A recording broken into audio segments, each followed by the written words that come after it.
10월 1일 수요일 수요 기도에 참여하신 여러분을 축복합니다. 오늘 본문의 말씀은 로마서 14장 1절로 6절 말씀 가운데 주를 위하여 라는 제목으로 하나님의 말씀을 선포하고자 합니다. 오늘 본문의 말씀으로 로마서 14장 1절로 6절 말씀 제가 받도록 봉독하겠습니다. 로마서 14장 1절로 6절입니다. 믿음이 연약한 자를 너희가 받되 그의 의견을 비판하지 말라. 어떤 사람은 모든 것을 먹을 만한 믿음이 있고 믿음이 연약한 자는 채소만 먹느니라. 먹는 자는 먹지 않는 자를 업신여기지 말고 먹지 않는 자는 먹는 자를 비판하지 말라. 이는 하나님이 그를 받으셨음이라.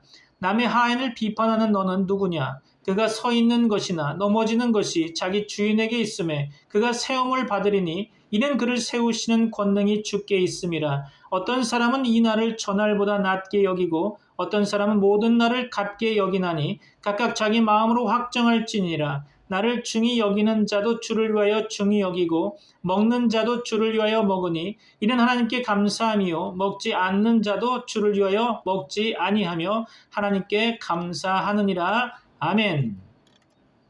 바울은 복음을 전파하며 여러 지역 교회를 설립하는 데 주력했지만 로마서는 특별히 로마 교회에 보내진 서신으로서 교리적 정립과 신앙의 일치를 도모하고자 하는 목적을 가지고 있습니다.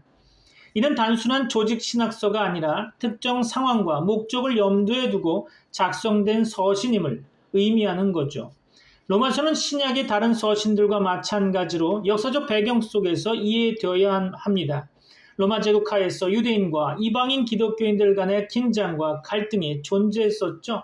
이러한 배경 속에서 바울은 복음의 본질과 구원의 교리를 명확히 하고 교회 내의 분열을 해소하기 위해 로마서를 썼던 것입니다. 로마 교회는 유대인과 이방인 신자들이 공존하는 복잡한 사회적 문화적 배경을 가지고 있죠. 바울은 로마서를 통해서 이러한 다양한 배경을 가진 신자들에게 하나님의 복음이 모든 인류에게 동일하게 적용됨을 강조하면서 교회의 일치를 촉진하고자 했죠.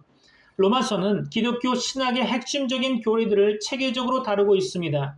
특히 이신칭의라는 교리는 로마서에서 중심적으로 다루어지고 있는데요. 이는 루터의 가장 순수한 복음으로도 불리고 있습니다.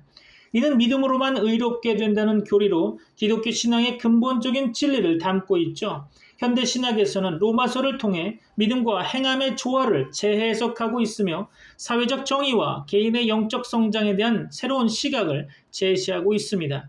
이는 로마서가 시대를 초월한 복음의 진리를 담고 있음을 보여주고 있죠.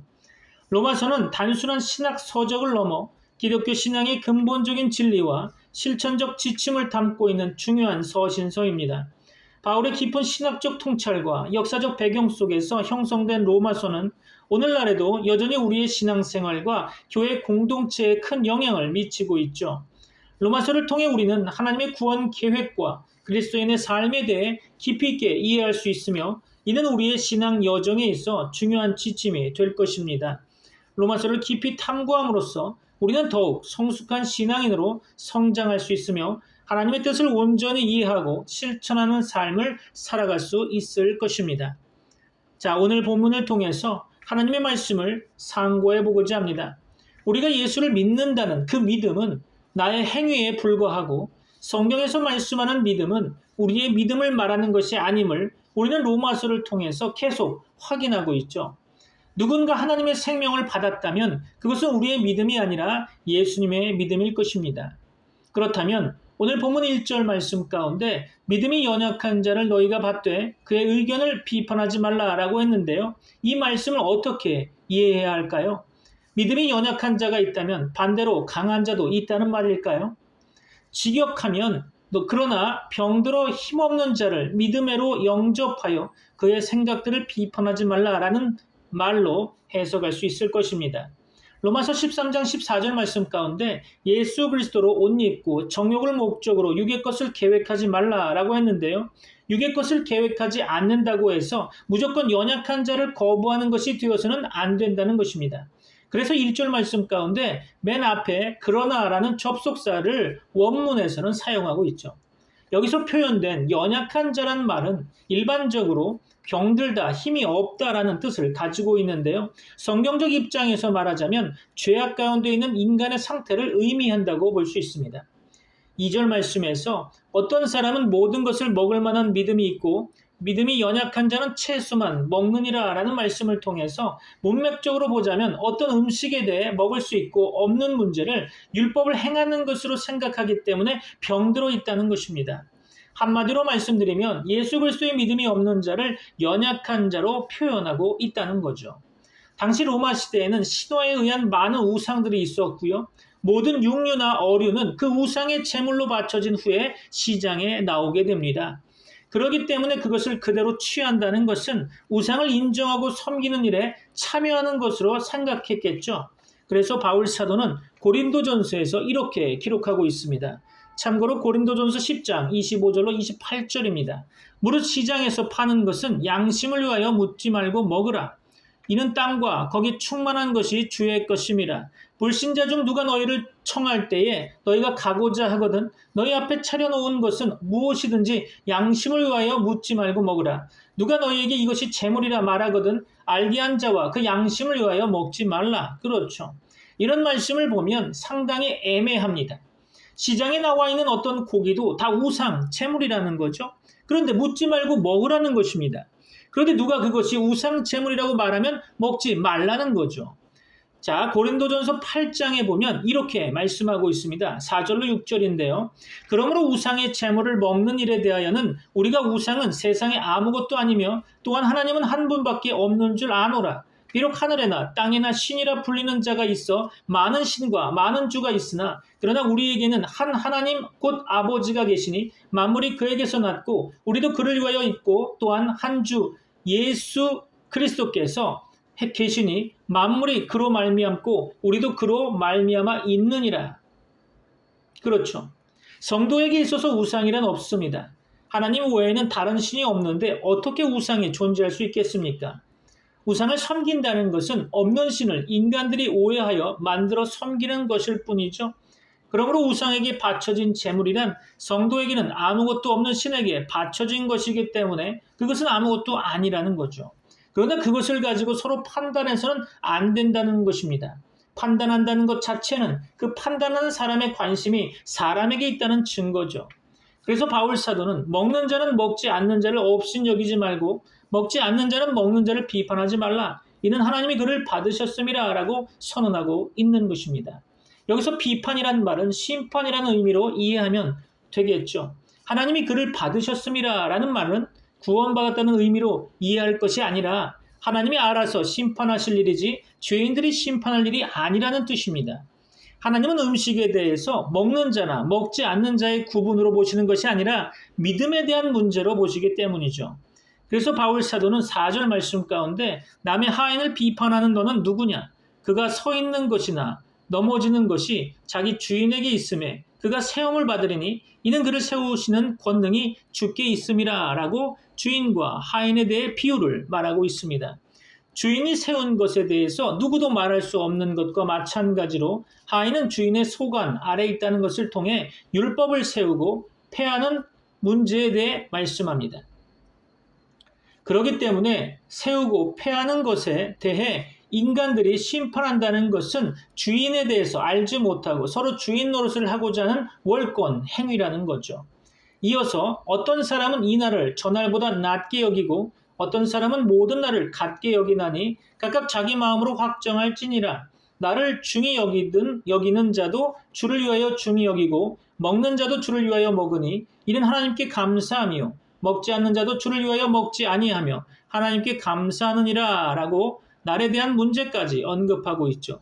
예수 그리스도를 머리로 한 그의 몸, 율법의 완성이라는 관점에서 보자면 예수 그리스도께서 십자가 사랑으로 온전히 채우신 완성이 율법인데요. 그 법을 가지고 먹는 것과 먹지 않는 것, 어떤 날은 중요하고 문자적으로는 날 위에 날로 본다는데요. 어떤 날은 중요하지 않는 그런 것은 없습니다. 율법에서 율식이나 날에 대한 규례는 다 예수 그리스도를 설명하고 보여주기 위한 것이죠. 한마디로 다 주를 위한 것이지 죄인들을 위한 것이 아니라는 것입니다. 사도행전에 보면 하나님께서 고넬료라는 이탈리아 백부장에게 복음을 드러내시기 위해 베드로에게 환상을 보여주신 내용이 나오죠. 사도행전 10장 11절로 16절입니다. 하늘이 열리며 한 그릇이 내려오는 것을 보니 큰 보자기 같고 네 귀를 메어 땅에 들이웠더라. 그 안에는 땅에 있는 각종 네 발 가진 짐승과 기는 것과 공중에 나는 것들이 있더라. 또 소리가 있으되 베드로야 일어나 잡아먹으라 하거늘 베드로가 이르되 주여 그럴 수 없나이다. 속되고 깨끗하지 아니한 것을 내가 결코 먹지 아니하였나이다 한데 또 두 번째 소리가 있으되 하나님께서 깨끗하게 하신 것을 네가 속되다 하지 말라 하더라. 이런 일이 세 번 있은 후 그 그릇이 곧 하늘로 올려져 가니라. 아멘. 그렇습니다. 복음에는 하나님의 의가 믿음으로 나타났는데 그분이 바로 예수 그리스도이십니다. 이제까지 율법으로 말미암아 음식과 날의 규례를 지키는 것으로 하나님의 의에 참여하고 있다고 생각했는데 베드로의 모든 생각들이 무너지고 있었던 거죠. 깨끗하고 깨끗하지 않다는 기준을 인간들이 가지고 있었습니다. 인간 쪽에서 음식과 날의 규례를 지킨다고 해서 되는 문제가 아니라 하나님의 기준에서 깨끗하게 하신 것과 아닌 것의 기준이 된다는 거죠. 그 기준이 인간의 율법 행함에 있는 것이 아니라 예수 그리스도의 믿음에 관한 문제라는 것입니다. 이런 점에서 율법은 십자가를 보여주시기 위한 복음이었던 거죠. 율법에서 음식과 날에 대한 문제들은 다 예수 그리스도를 위한 것이기에 율법의 완성으로 행하신 십자가는 오직 주 예수 그리스도로 옷 입게 만드신 사랑이라는 의미라는 거죠.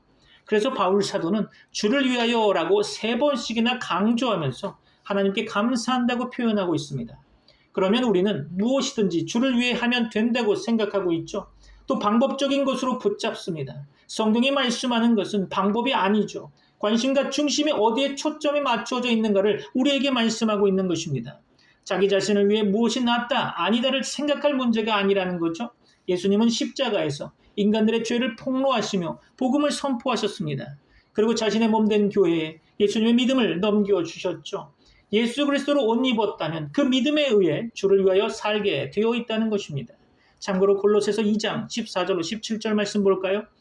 우리를 거스리고 불리하게 하는 법조문으로 쓴 증서를 지우시고 제하여 버리사 십자가에 못 박으시고 통치자들과 권세들을 무력화하여 드러내어 구경거리로 삼으시고 십자가로 그들을 이기셨느니라. 그러므로 먹고 마시는 것과 절기나 초하루나 안식일을 이유로 누구든지 너희를 비판하지 못하게 하라.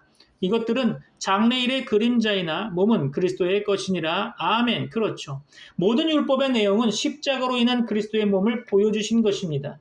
예수님의 십자가 사건 안에서 이미 율법은 완성되었던 거죠. 십자가 사랑으로 완성된 율법을 가지고 아직도 우리는 내 사랑을 줄 수 있느니 없느니 하는 만영을 부리고 있는 거죠.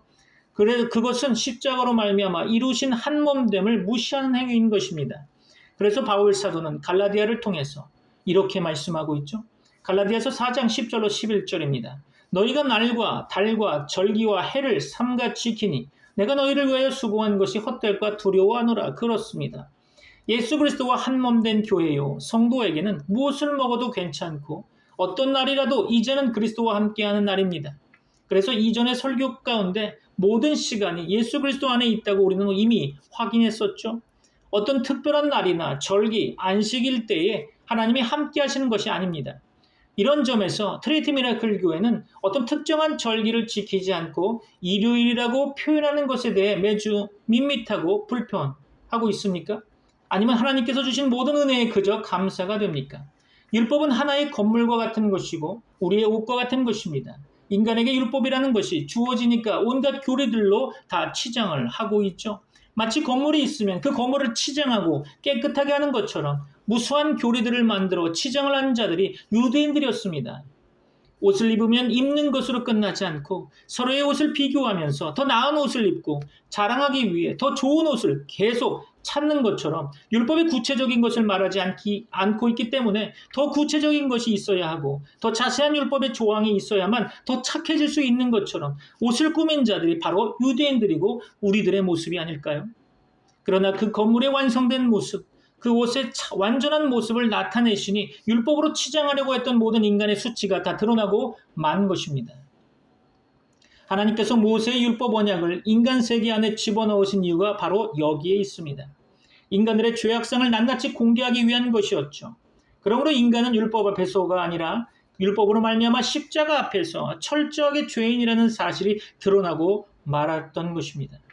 그 어느 인간도 율법의 한 말씀도 지킬 만한 존재가 못 된다는 사실을 온 만천하에 폭로하기 위해서 주어진 것입니다. 어떤 자도 안식일을 지킬 수 없으며 어느 누구도 우상 숭배에 대해서 자유로운 자가 없다는 뜻입니다. 왜냐하면 인간들의 마음은 이미 죄로 인해 병들어 있기 때문이죠. 이제 성도에게 더 이상 행위로 지켜야 할 율법이란 존재하지 않습니다. 구약 성경은 단순히 계명들로 구성되어 있고 우리가 그것을 행위로 지켜야 할 것이 아니라 모두 예수 그리스도로 말미암아 예수 그리스도를 말하고 보여주는 복음이라는 사실이 십자가로 말미암아 다 공개되었던 것입니다. 하나님은 애초부터 율법 저 너머에 초월하신 분으로 존재해 계셨죠. 우리가 예수 그리스도를 믿는다는 것은 이제 율법 저 너머에 초월해 계신 예수 그리스도에게 합류되어 한 몸이 된다는 뜻입니다. 예수 그리스도로 옷 입었기에 율법의 완성 안에 있었던 거죠. 그래서 바울 사도는 이미 로마서 8장 말씀 가운데 예수 그리스도 안에 있는 상태를 이렇게 나타내고 있죠. 로마서 8장 1절로 4절입니다. 그러므로 이제 그리스도 예수 안에 있는 자에게는 결코 정죄함이 없나니 이는 그리스도 예수 안에 있는 생명의 성령의 법이 죄와 사망의 법에서 너를 해방하였습니다. 율법이 육신으로 말미암아 연약하여 할 수 없는 그것을 하나님은 하시나니 그 죄로 말미암아 자기 아들을 죄 있는 육신의 모양으로 보내어 육신의 죄를 정하사 육신을 따르지 않고 그 영을 따라 행하는 우리에게 율법의 요구가 이루어지게 하려 하심이니라. 아멘. 그렇습니다. 자, 말씀을 마무리하려고 합니다. 주 49년경 이방인 신자들에게 할례를 받게 하고 율법을 지키게 해야 하는가라는 문제로 예루살렘에서 회의가 열려 오랫동안 토론한 후에 이방인 신자들을 괴롭게 하지 말고 단지 우상 제물과 피와 목매어 죽인 것과 음행을 멀리하게 하자고 결정했었습니다. 참고로 사도행전 15장 보면 나타나 있죠. 로마서는 주 56년경에 쓰여졌다고 보는데요. 예루살렘 회의의 결정이 소아시아와 마게도냐와 아가야 지역의 교회들에게 알려졌지만 멀리 로마 교회 안에는 음식과 절기법에 따라 아직 지식과 믿음이 없는 자들이 있었던 것으로 보여집니다. 연약한 자들은 옛 습관에 젖어서 거기에서 자유하지 못했다는 거죠. 이 문제에 대해서 사도 바울은 믿음이 연약한 자들을 용납하고 그의 의심하는 바를 비판하지 말라고 가르치는 것이라고 보여집니다. 신앙 문제에 있어서 성경에 명료하게 게시된 진리들이 있고 그렇지 않은 문제들이 있습니다. 분명한 진리들에 대해서는 다른 생각을 용납해서는 안 되겠죠. 그러나 분명하지 않은 문제들에 대해서는 진리의 지식과 믿음의 정도에 따라서 사람마다 이해하는 데 차이가 있을 수 있습니다.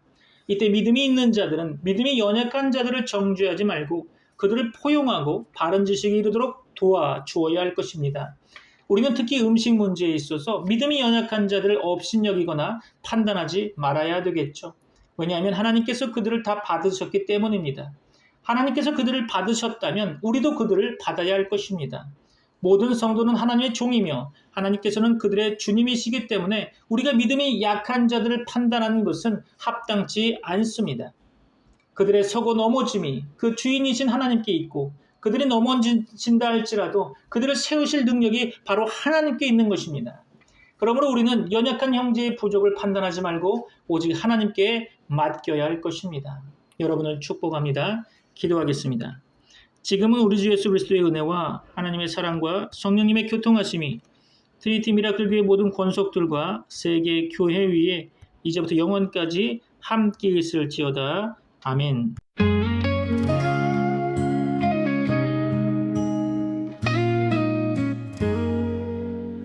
우린 서로 축복하리, 우린 서로 사랑하리. 기뻐하는 자와 함께 눈물 흘리는 자와 함께 사랑으로 하나 되어 주님 뜻을 이루리. 악으로 갚지 않고 선으로 이기리. 화평 따라 살아가리, 겸손으로 섬기리. 원수까지 사랑하며 주님 닮아가리. 사랑으로 하나 되어 주님 뜻을 이루리. 악으로 갚지 않고 선으로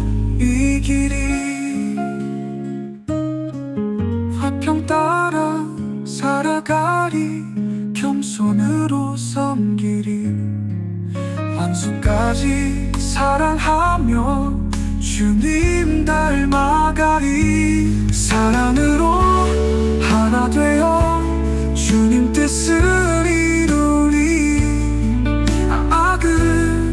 악으로 갚지 않고 선으로 이기리. 오 주님 우리 삶에 주의 평화 임하소서. 오 주님 우리 통해 주의 사랑 흘러가네. 사랑으로 하나 되어 주님 뜻을 이루리. 악으로 갚지 않고